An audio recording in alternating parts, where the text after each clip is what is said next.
हिंदू इन्फोपीडिया में आपका स्वागत है। वैज्ञानिक, तकनीकी और आर्थिक मुद्दों की आपकी वास्तविक जानकारी का स्रोत। साल 2023 में मुस्कुराहटों और कैमरे की चमक के बीच भारत और अमेरिका के बीच एक व्यापार समझौता चुपचाप विफल हो गया।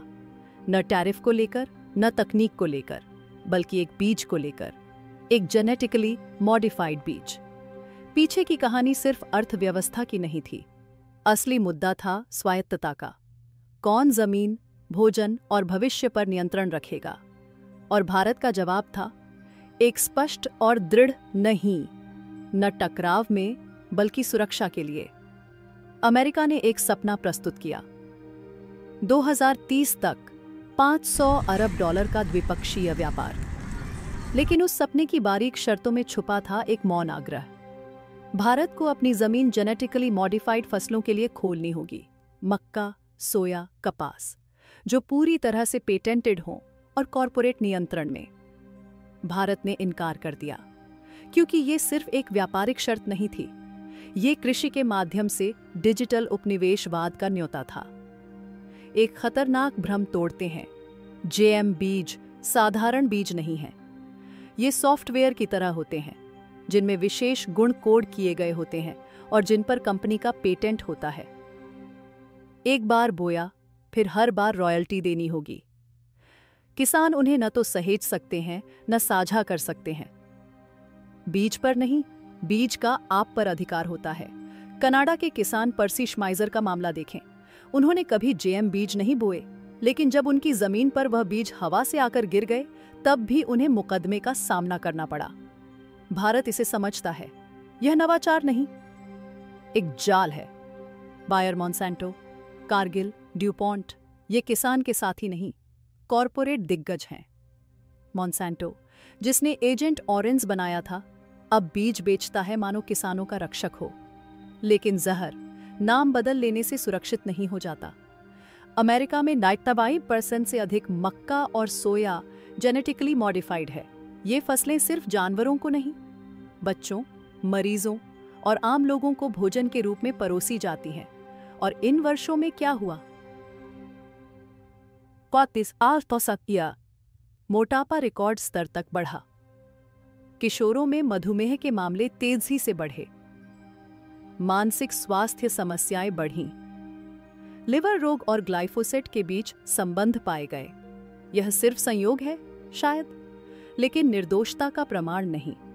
जवाबदेही किसानों या उपभोक्ताओं पर नहीं होनी चाहिए, बल्कि उन कंपनियों पर होनी चाहिए जो ये उत्पाद बनाती हैं और खुद ही उनकी सुरक्षा के दावे करती हैं। भारत का जीएमओ को ठुकराना अमेरिका विरोध नहीं था, यह जीवन की रक्षा के लिए था। पर्यावरण संरक्षण अधिनियम और सांस्कृतिक मूल्यों के समर्थन से भारत अपनी जैव विविधता की रक्षा करता है। हजारों किस्मों की धान की खेती, भूमि के साथ उसका पवित्र रिश्ता और अपने किसानों के साथ उसका नैतिक जुड़ाव। बीटी कपास ने पहले ही खतरा दिखा दिया था। 60% से अधिक किसान कर्ज के जाल में फंस गए थे। भारत वह सब याद रखता है। बड़ी कृषि कंपनियां बीज को संशोधित करती हैं और उसे रासायनिक किट्स के साथ बेचती हैं। बड़ी खाद्य कंपनियां उस उपज को नशे जैसे व्यसनीय और पोषण रहित उत्पादों में बदल देती हैं। फिर आती है बड़ी दवा कंपनियां, इलाज के लिए नहीं बल्कि लक्षणों को प्रबंधित करने के लिए। कोलेस्ट्रॉल के लिए स्टैटिन्स, मूड के लिए SSRIs, वजन के लिए ओजेम्पिक बीज, बीमारी और दवा। तीनों क्षेत्रों से मुनाफा निकलता है और ये सब एक ही आपूर्ति श्रृंखला से जुड़ा है। वे कहते हैं GMO से कोई नुकसान नहीं होता, लेकिन 90% से अधिक सुरक्षा अध्ययन उन्हीं कंपनियों द्वारा वित्त पोषित होते हैं जो उत्पाद बना रही हैं। कई बार नियामक संस्थाओं में भी इन्हीं कंपनियों से जुड़े लोग होते हैं। यह निष्पक्ष विज्ञान नहीं है, यह ऐसा विज्ञान है जो विपणन के हिसाब से प्रबंधित किया गया है।